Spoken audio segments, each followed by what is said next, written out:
Pagi. Selamat pagi Putu. Putu mana kameramu?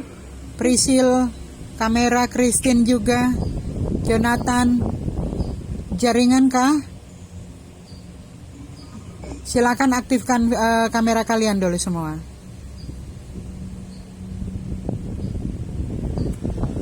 Oke, kita mulai perkuliahan hari ini. Tinggal mempresentasikan hasil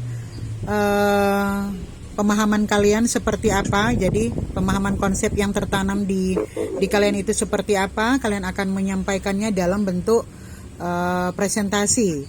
Jadi Anda seperti menceritakan kembali apa yang sudah Anda pahami ya. Jadi khusus untuk kali ini Viola akan mempresentasikan pada materi 1 atau modul 1 tentang sejarah, kedudukan, dan fungsi bahasa Indonesia. Nah, seperti apa sejarah bahasa Indonesia, seperti apa kedudukannya, seperti apa pula fungsi dari bahasa Indonesia itu secara utuh akan disampaikan oleh Viola. Disilakan, Nak. Baik, terima kasih untuk kesempatan yang telah diberikan. Perkenalkan, nama saya Viola Natali Lutsow dari kelas 1B4 jurusan Manajemen. Salam Merdeka Literasi. Pada saat ini saya akan mempresentasikan bab 1 mengenai kedudukan dan fungsi bahasa Indonesia. Bagian A yaitu pengantar. Di Indonesia, tumbuh dan berkembang bahasa yang beragam. Sebagian besar orang Indonesia menguasai atau menggunakan beberapa bahasa sekaligus. Selain menguasai bahasa Indonesia dan bahasa daerah, tidak sedikit orang Indonesia juga menguasai bahasa asing. Dalam kondisi penggunaan bahasa seperti itu, perlu diatur agar tidak menimbulkan dampak yang tidak baik. Bagian B, kedudukan dan fungsi bahasa Indonesia. Bahasa di Indonesia dikelompokkan menjadi 3, yaitu bahasa persatuan dan bahasa negara, bahasa daerah, serta bahasa asing.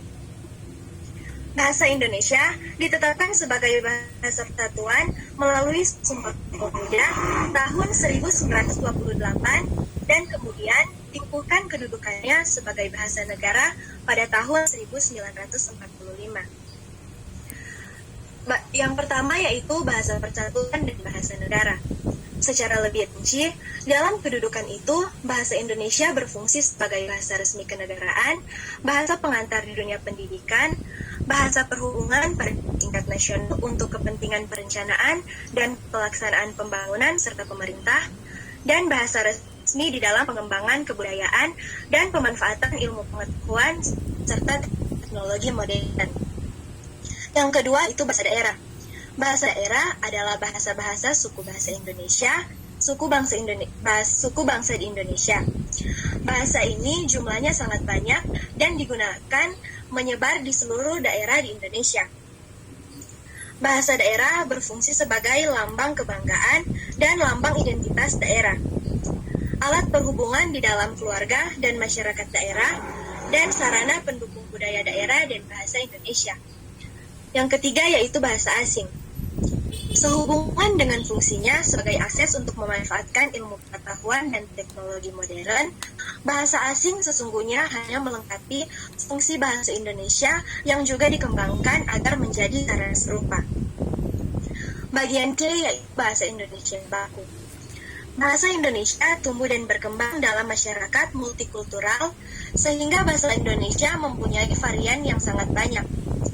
Baik varian akibat perbedaan daerah penggunaan maupun varian akibat kelompok sosial penggunanya. Perbedaan varian itu di sisi dapat dijadikan ciri menunjuk dari daerah mana atau kelompok mana seorang penutur berasal. Di sisi yang lain, merupakan perbedaan yang mengganggu interaksi sosial antar kelompok yang menggunakan bahasa Indonesia. Oleh karena itu, untuk keperluan kedua itu, perlu ditetapkan bahasa Indonesia baku yang mewakili setiap varian yang ada. Bahasa Indonesia baku menjadi inti bahasa yang dapat diterima oleh penutur semua dialek bahasa Indonesia. Ciri bahasa Indonesia baku terdiri atas 3, yaitu yang pertama, memiliki keunggulan wilayah dan waktu penggunaan, yang kedua, kemantapan dinamis, dan yang ketiga, yaitu cendekia. Demikian hasil presentasi saya, terima kasih. Salam Merdeka Literasi. Ya, terima kasih Viola. Syukur ya, Sama-sama, Mem. syukur tidak terkendala jaringan ya.